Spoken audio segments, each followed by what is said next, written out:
Tour de dash des véhicules 40-41. Quand on s'approche du véhicule, la porte normalement n'a pas d'air, on a juste à tirer dessus pour l'ouvrir. Première chose qu'on peut faire en embarquant, c'est réactiver l'air dans la porte en le tassant vers la gauche. La porte se ferme. Ensuite, on peut partir le véhicule. Ici, on a la clé qui est déjà dedans. On tourne, on attend les glow plugs. Toutes les lumières s'éteignent. On peut starter le véhicule. Si à droite, on trouve les gauges à air pour les compresseurs, ici on a notre porte, on peut l'ouvrir ou le fermer en tenant les pitons. Transition à l'essai en automatique, standard.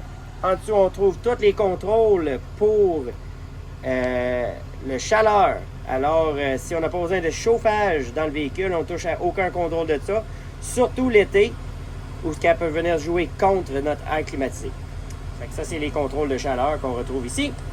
Ensuite, à gauche, on retrouve ici notre parking brake. Tire pour l'appliquer, pouce pour l'enlever. En haut, notre cruise control. On a nos gauges à température d'huile, échappement, la batterie et aussi notre fuel.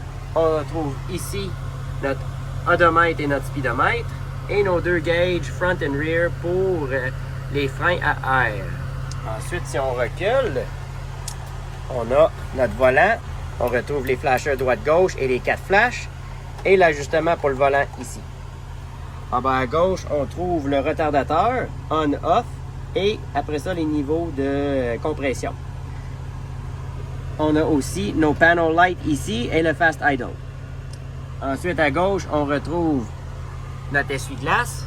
On tourne à droite pour l'activer et à gauche pour mettre on pèse, excuse-moi, pour mettre du lave-vitre. Ensuite, on a lumière d'ombre arrière et lumière chauffeur. Si on recule encore, on retrouve ici notre air climatisé que j'avais mentionné. Alors, notre fan est à gauche. Fait que off, 1, 2, 3.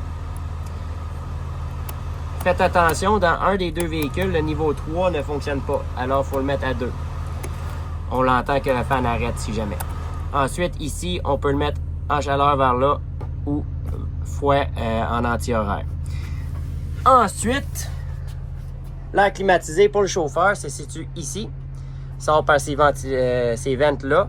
Il n'y en a pas en avant. Fait que s'il y a de l'air qui sort en avant pour l'air climatisé, c'est du chaud. Ça, c'est l'air clim pour le chauffeur. En arrière, pour les clients, ils vont sortir par ici. Si on veut tester s'il marche, on a juste à mettre notre main.